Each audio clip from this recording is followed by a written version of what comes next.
అందరికీ నమస్కారం. సర్వే జనా సుఖినో భవంతు.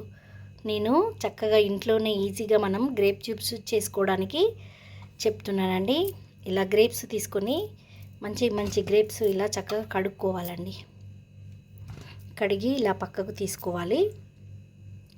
చూడండి, ఇలా ఖరాబ్ అయినవి కూడా మనము బయట జ్యూసులు అన్నీ కలిపి చేసిస్తూ ఉంటారు.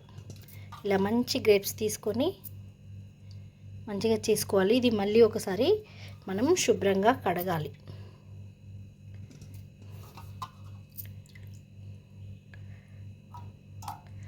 చూడండి,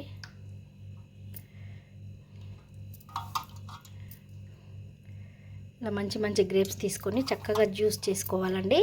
ఇప్పుడు ఇవి శుభ్రంగా కడుగుతాను. చూడండి, మిక్సీ పట్టాను చక్కగా గ్రేప్ జ్యూస్. ఇప్పుడు ఇలా ఒక జాలి తీసుకోవాలండి. అందులోకి ఇలా మనము వడగట్టుకోవాలి. ఎలాంటి షుగర్ వేయలేదు నేను. ఇలా స్పూన్తో అంటే మనకు ఎలాంటి పొట్టు గింజలు ఉండకుండా మంచి సాఫ్ట్ జ్యూస్ మనకు వస్తుంది. చాలా హెల్దీ అండి. ఇప్పుడు ఇది మనము గ్లాస్కి సర్వ్ చేసుకుందాం. చూడండి, ఇప్పుడు గ్లాస్లోకి ఇలా వడకట్టానండి.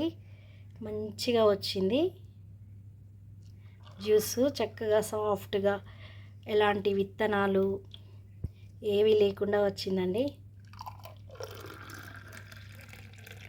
చూడండి, పావు కేజీ గ్రేప్స్కి మనకు కరెక్ట్గా 2 గ్లాసెస్ గ్రేప్ జ్యూస్ అయిందండి. మనం ఇంట్లోనే ఇలా శుభ్రంగా చేసుకుంటే హెల్తీ గ్రేప్ జ్యూస్ రెడీ అండి. మీరు కూడా ఇలా తప్పకుండా ట్రై చేయండి. ఇలాంటి వడకట్టే జాలి తప్పనిసరి తీసుకోవాలి. మీరు లైక్ చేయండి, షేర్ చేయండి. Thank you.